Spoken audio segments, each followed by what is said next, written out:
Hai teman-teman, dalam video kali ini aku akan berbagi pengalaman bagaimana cara aku menanam pakcoy di kotak papan. Jadi bagaimana caranya, apa saja yang kulakukan untuk menanam pakcoy supaya mulus dan hijau seperti ini. Mari kita saksikan sama-sama dari awal sampai akhir.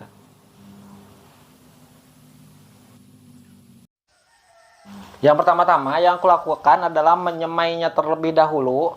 Jadi untuk media tanamnya ini adalah tanah dan kuehek kambing. Dan untuk proses selanjutnya adalah pelumatan. Jadi dilembutkan ya teman-teman supaya lembut kacida. Jadi karena akar tanamannya masih muda dan masih lunak, jadi diperlukan media tanam yang lembut juga. Dan untuk proses selanjutnya adalah penaburan biji. Nah, untuk benihnya sendiri ini murah ya teman-teman, 1.200 dapat 100 biji. Jadi banyak ya teman-teman.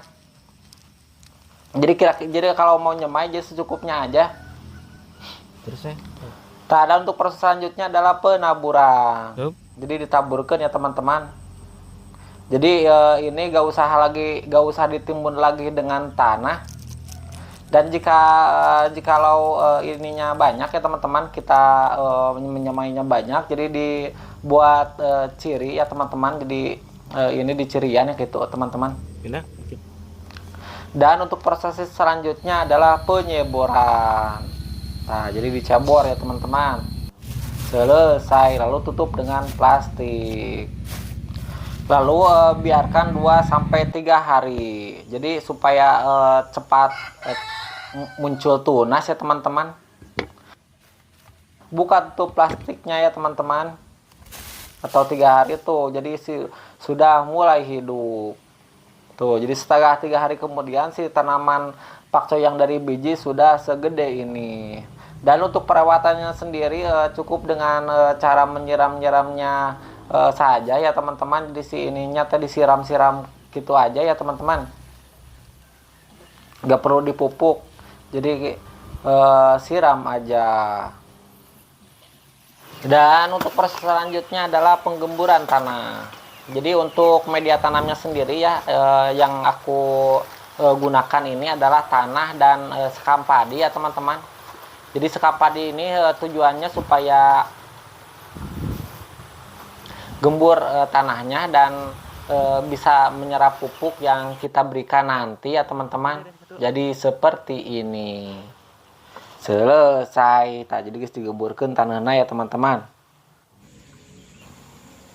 Nah ini jadi guys 10 hari kemudian lagi ya teman-teman. Jadi di umur 10 hari kemudian si tanaman pakcoy sudah mengeluarkan daun dewasa dan siap pindah tanam. Jadi di umur 10 hari dari biji si tanaman pakcoy sudah mengeluarkan daun dewasa ya teman-teman. Untuk cara pindah tanamnya, jadi diusahakan si akar-akarnya itu jangan banyak yang putus ya teman-teman. Jadi supaya tidak gering terlebih dahulu, gering tersakit dulu gitu ya. Jadi langsung jag-jag gitu begitu pindah tanam. Dan untuk proses selanjutnya adalah penanaman. Jadi ini yang tanah media tanam yang tempo hari aku siapkan ya teman-teman. Jadi sudah dingin dan sudah siap tanam. Jadi kita sambil menunggu menyemai, usahakan si media tanamnya sudah disiapkan. Jadi si tanahnya nantinya akan dingin ya teman-teman dan mengurangi zat asam pada tanah. Jadi seperti ini. Hai teman-teman, jadi ini sudah berusia 8 hari kemudian ya teman-teman. Jadi penampilannya seperti ini.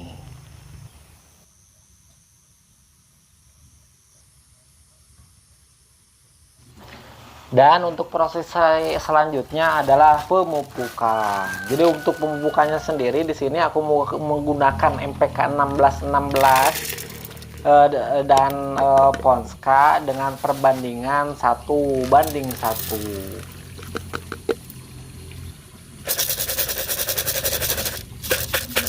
Jadi ini bukan untuk disebar semua ya. Jadi aku hanya menebarnya beberapa comot aja.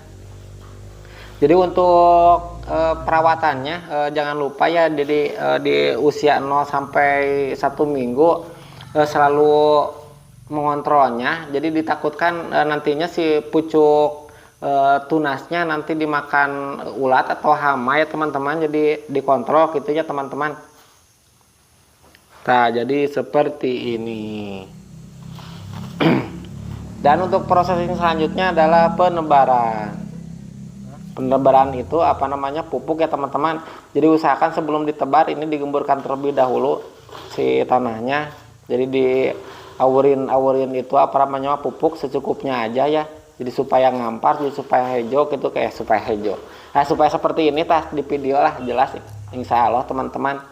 Jadi lihat perkembangannya setelah beberapa hari kemudian setelah dipupuk. Bim salabim ada kadabra. Bread.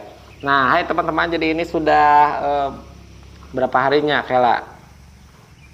Nah, sekarang jadi sudah berusia 16 hari kemudian ya teman-teman. Jadi 16 hari kemudian jadi untuk proses selanjutnya ada pemupukan kembali. Jadi ini bisa jadi ya teman-teman pemupukan yang terakhir, jadi cukup 2 kali pupuk aja. Jadi seperti ini. Nah, jadi digurat-gurat terlebih dahulu di antara tanaman pakcoynya ya teman-teman. Sebab ini aku tanamnya jaraknya 10 cm. Jadi 5 cm dari tanaman. Selesai digurat.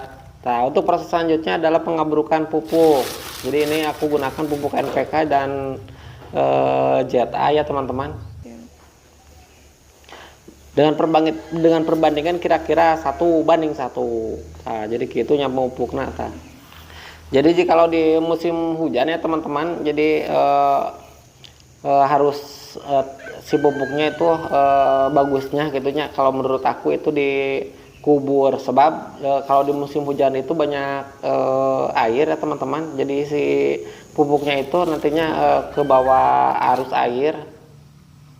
Jadi aku sangat rekomendasikan dengan cara seperti ini, dikubur. Jadi perkembangan nanti jadi pesat, si pupuknya juga awet ya teman-teman.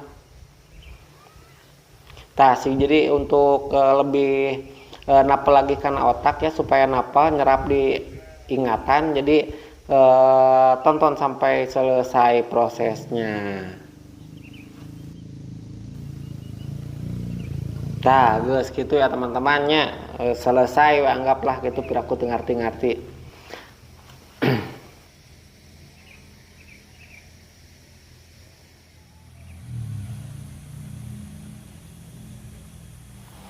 Hai teman-teman, jadi ini sudah berusia 27 hari kemudian. Jadi si penampilannya seperti ini. Nah, di umur 27 hari kemudian jadi aku buang ya si apa namanya, si daun-daun tuanya supaya merangsang pertumbuhan pucuk muda. Dan jangan lupa ya teman-teman, si gulma-gulmanya juga buang ya teman-teman di sekitar tanaman supaya tidak berebutan nutrisi. Selesai. Jadi tunggu lagi untuk perkembangannya.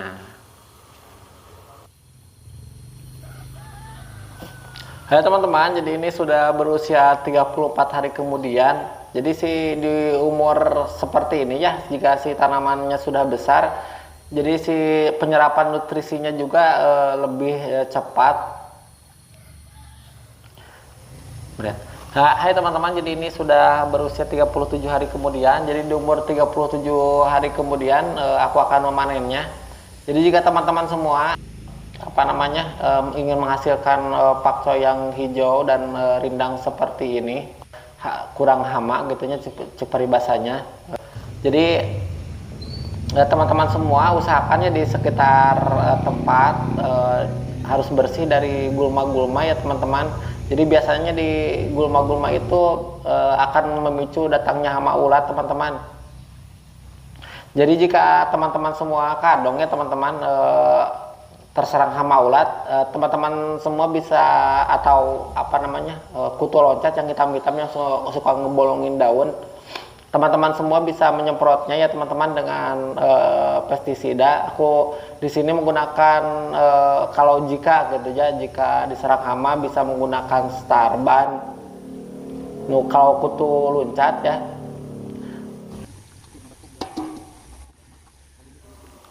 Dan apabila diserang hama ulat, teman-teman semua bisa menggunakan pestisida Marshall ya teman-teman. Mohon maaf ya teman-teman apabila ada kesalahan kata-kata dan lainnya. Jangan lupa like dan subscribe-nya kepada yang belum subscribe supaya bisa berbagi pengalaman lebih luas lagi. Untuk bobotnya sendiri nanti kita akan timbang ya teman-teman, jadi berapa gram kira-kira. Oke, mari kita timbang. Si Pak Coyna nggak detik biasa wae senang micenan bersih is dibuang-buang. Nah, jadi di sini si bobotnya ini 185 gram. Perat gini juga ya teman-teman. Itu kan ukuran biasa ya teman-teman. Ya, begitu aja, segitu aja dulu ya yang bisa disampaikan. Cukup sekian dan terima kasih. Wassalamualaikum warahmatullahi wabarakatuh.